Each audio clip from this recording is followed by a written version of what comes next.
are you all doing today? I hope you're doing good. Hope you had a fun St. Patrick's Day and you're looking forward to Easter coming up. That's going to be awesome.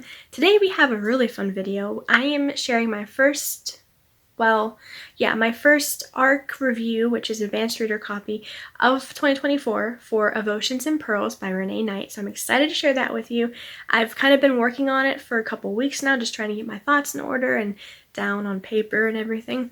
But this isn't my first ARC I've done. Last year I shared one for Battle for the Land of Sweets by Caitlin King and Cabin Girl by E.G. Bella. So let's go ahead and get into it. I did share the cover reveal in one of my other videos. Here's the cover, and it's a pirates fantasy adventure, some romance. I did receive an e-copy of the book from the author. I was not asked to leave a positive review. These are my very own thoughts and opinions, and this is just my honest review. I've recently really getting deeper into the fantasy genre, specifically fairy tale retellings, which I've always enjoyed to a degree, but I'm really getting more into it, and fantasy romance. Now, if you've been around the channel for a while, I don't particularly like romance books. I'm very picky about it.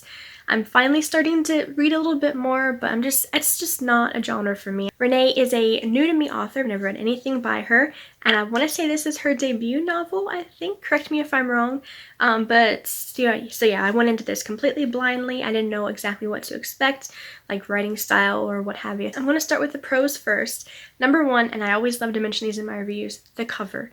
I really enjoy it and the whole ocean aesthetic going on, but this is not a lighthearted beach read by any means. This was actually kind of on the heavier side, and I thought anyway it had like a kind of a dark, dreary, broody kind of mood to it.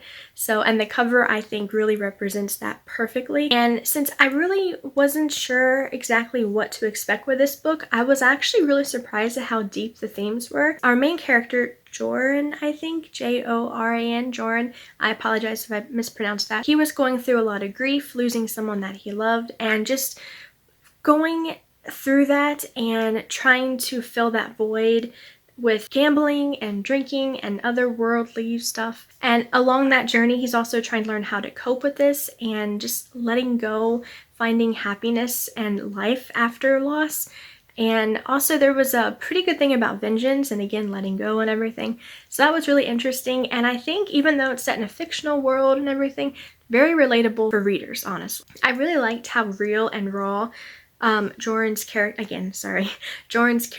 was. He was very flawed. At one point toward the end, he like completely did something off kilter, and it's like, what are you doing? You know, like I felt so bad for him and his story. It was honestly really sad to follow, but very true to life. That's not to say that the entire story is dark and depressing and everything. There are definitely several high spots during the story and hope, which I could tell the author loved to put those in the story among all of the darkness. Towards the beginning of the story, there's a ton of flashbacks that go back to the main character's past, which at first I wasn't sure I would like it because I thought it was a lot of back and forth, but when I had the whole story, it totally made sense and it's necessary for the book. So I did like the flashbacks.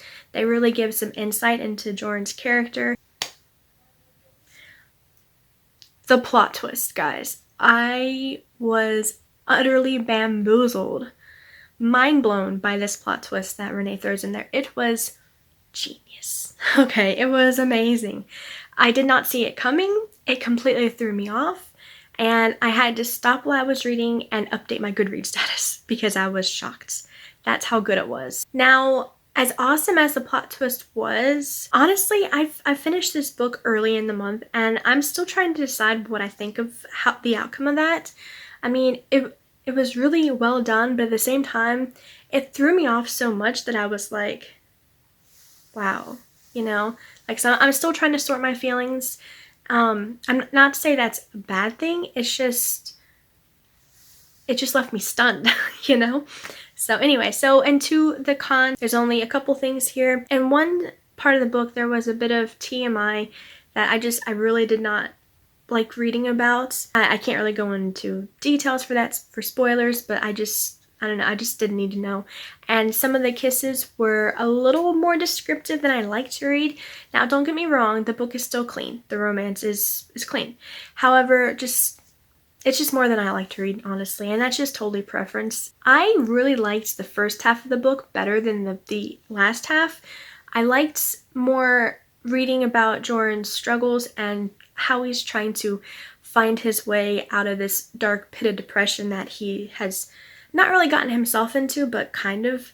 So I liked that part more than the end half with like the whole kidnapping and the action scenes following that and everything. I thought that was kind of busy and sometimes overwhelming, which is shocking for me because I like the suspense and the fast pace and everything. But I don't know. I liked the first half better and just, you know, getting more into Joran's head and trying to just follow along with him as he tries to find some happiness. That was more appealing to me than the romance. Sneaking in real quick because I was editing my review and I totally forgot content warnings. So, content warnings are as follows. There is some fake cursing, there's drinking, gambling, there's drug use, there's some action, adventure, violence, there's some kissing and mild magic elements which aren't really prevalent to the story, but they are in there for anyone who, you know, who wants to know. Just word of warning for sensitive readers, there's drug addiction, drug use, and drinking and stuff. So that's not something that you're comfortable with reading with. I would skip this. But otherwise, you know, so, okay, back to the review. So overall, I gave Of Oceans and Pearls 3.5 out of 5 stars. I was really kind of struggling with the rating because I didn't want to give it 3 stars because it was more than 3 stars. But just for me, it wasn't quite 4, you know what I mean? It's like in between. However, on my Goodreads and Amazons, I bumped it up to a 4. The book was enjoyable, it was interesting, and I love the dark oceany feel to it. Like I said, this is not a happy-go-lucky beach read, you know, bright and sunny. No, no, this is a bit darker, but not like super depressing, you know? So it was kind of in the middle somewhere. It had really good themes and just very real to life. I am so glad I got the opportunity to read this, and shout out to the author for sending me the copy. I really do appreciate it. And I recommend this for anyone who likes fantasy, romance, and a good seafaring adventure. Today is actually the official release day of Oceans and Pearls, which it wasn't intentionally planned in the beginning, but then when I realized, I was like, that's perfect. If you're interested, I have tons of links in the description. I have where to purchase the book, the author's social links, her newsletter, all kinds of good stuff. So if you're interested, want to give it a go, definitely check those out. So with that said, that will close up this review. I hope you guys enjoyed it, got a book rack out of it. And yeah, so Easter is a couple weeks from now. I won't have any videos up for Easter, so the next one you'll see of me will be the first Friday of April, in which I talk about my March reads, which were insane, just gonna say.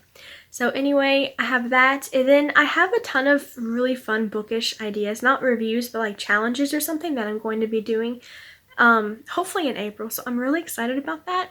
And I'm going to see if I can't start squeezing in a couple more videos a month, aside from the 2 I usually do, first and third Fridays, because I really liked having that extra video this month. That was fun. So I'm going to see if I can try to get those in, but I don't want to do too much, you know. Thank you guys for watching. Consider subscribing if you enjoyed this. So until next time, happy reading!